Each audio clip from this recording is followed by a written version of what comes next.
प्रभु यीशु के पवित्र और सामर्थी नाम में आप सभी की सलामती हो। प्रिय अजीजों, इन दिनों में आप और हम उपवास में हैं और बहुत से लोग उपवास में हैं, प्रार्थना कर रहे हैं और वचन को पढ़ रहे हैं, अपने आप को आत्मा में मजबूत कर रहे हैं, अपने आप को प्रभु के निकट लेकर के आ रहे हैं।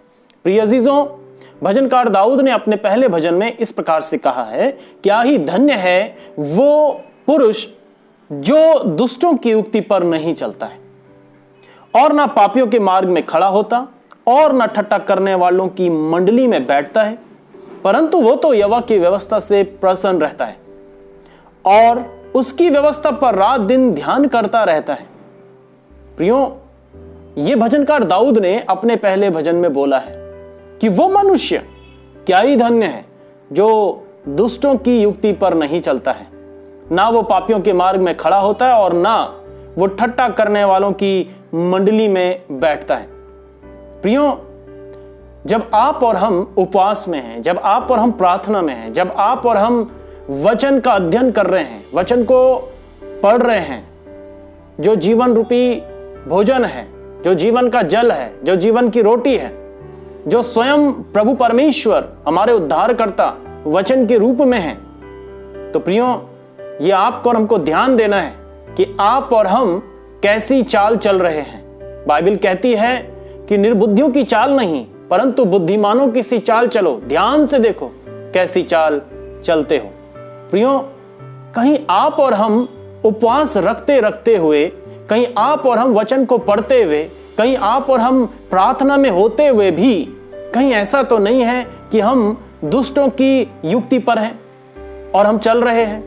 कहीं ऐसा तो नहीं है कि हम ठट्ठा करने वालों की मंडली में बैठ रहे हैं। कहीं ऐसा तो नहीं है कि हम दुष्टों के मार्ग में खड़े हैं और उनकी बातों को सुन रहे हैं और हम उसमें शामिल हैं। प्रियो, हमें अपने आप को इन दिनों में भी इन बातों के लिए अपने आप को जांचना होगा, अपने आप को देखना है, जो बहुत ज्यादा जरूरी है। भजनकार दाऊद ने अपने पहले भजन में इस प्रकार की बातें आपके और हमारे बीच में रखी हैं। हमारी एक शुरुआत अच्छी होनी चाहिए और जब हम देखते हैं दाऊद के इन भजनों को, आगे जब हम पढ़ते हैं, आगे जब हम बढ़ते हैं, तो खूबसूरत भजन है। भजनकार दाऊद ने अपने भजन 34 में इस प्रकार से कहा है, लिखा हुआ है, मैं हर समय यहोवा को धन्य कहा करूंगा।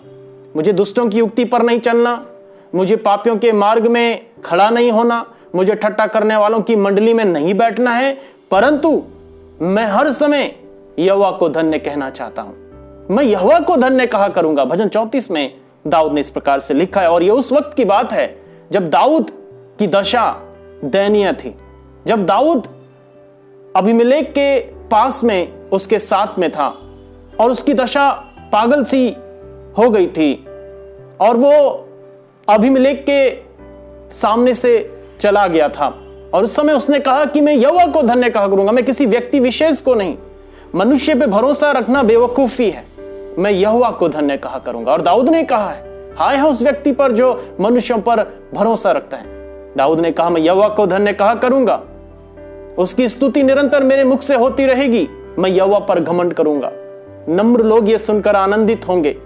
मेरे साथ आओ, यहोवा की बड़ाई करो और आओ हम मिलकर उसके नाम की स्तुति करें।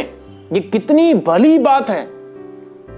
खुदा आनंदित होते हैं, खुदा खुश होते हैं अपने ऐसे बेटे और बेटियों के जीवन के द्वारा जो निरंतर प्रभु को धन्यवाद देते हैं, जो प्रभु की व्यवस्था से आनंदित रहते हैं, जो कहते हैं कि आओ हम मिलकर परमेश्वर के नाम की स्तुति करें, बड़ाई करें। और भजनकार दाऊद ने पहले भजन में कहा है कि वो व्यक्ति यहोवा की व्यवस्था से खुश रहता है, जो दुष्टों की युक्ति पर नहीं चलता, जो पापियों के मार्ग में खड़ा नहीं होता, जो ठट्ठा करने वालों की मंडली में नहीं बैठता, वो यहोवा की व्यवस्था से खुश होता है, रात दिन उस पर ध्यान लगाता है। आप और हम प्रभु परमेश्वर की व्यवस्था पर ध्यान लगाएं, प्रभु से खुश रहें, प्रभु में लौलीन रहें, प्रभु का ध्यान करें और औरों को भी बोलें कि आओ हम मिलकर परमेश्वर की स्तुति करें।